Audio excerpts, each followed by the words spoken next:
Then, softly, her voice arrives.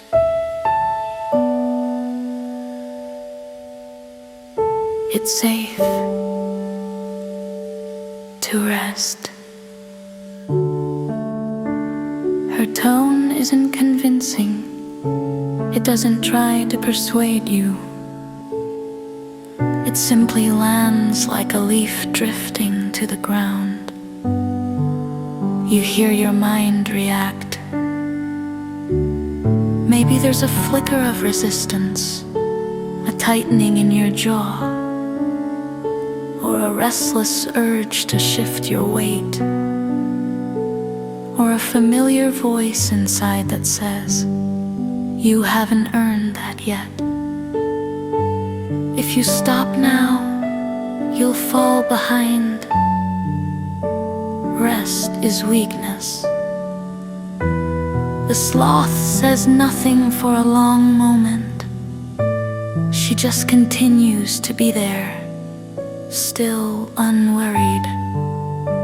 Your body remains in her presence.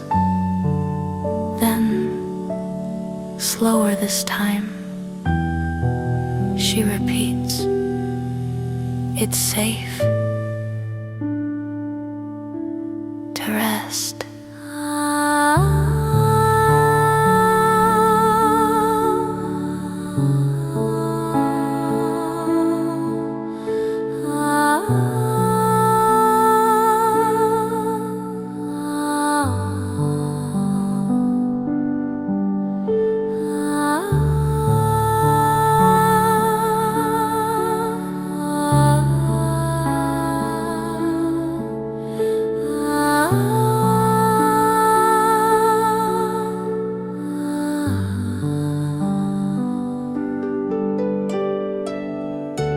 The forest around you breathes. A branch creaks gently above. Distant birds call out, not in warning, but in rhythm. You feel how your shoulders hold tension, perhaps not because of effort, but because they've forgotten what it's like to drop. Your spine remembers how to lengthen. Even your breath begins to change, from managing to arriving. There is no rush, no one asking for more of you, nothing left undone in this moment. The sloth's eyes remain open, but you realize she's not watching you. She's simply with you.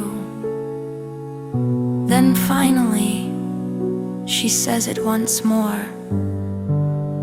It's safe to rest.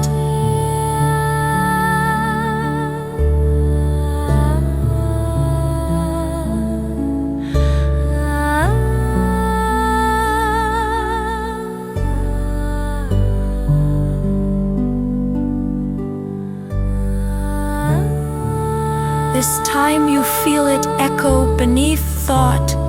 It touches something older, a place where you learn to keep moving, because movement felt safer than stillness, because silence meant danger, because presence wasn't allowed.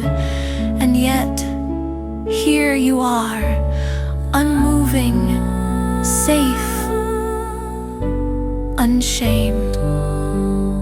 You notice the part of you that still flinches, and you welcome it. Because here in the rainforest, stillness is not judged. It is simply part of the rhythm. You remain held in the quiet, the way vines hold the trees. And somewhere inside, your nervous system remembers rest is a birthright.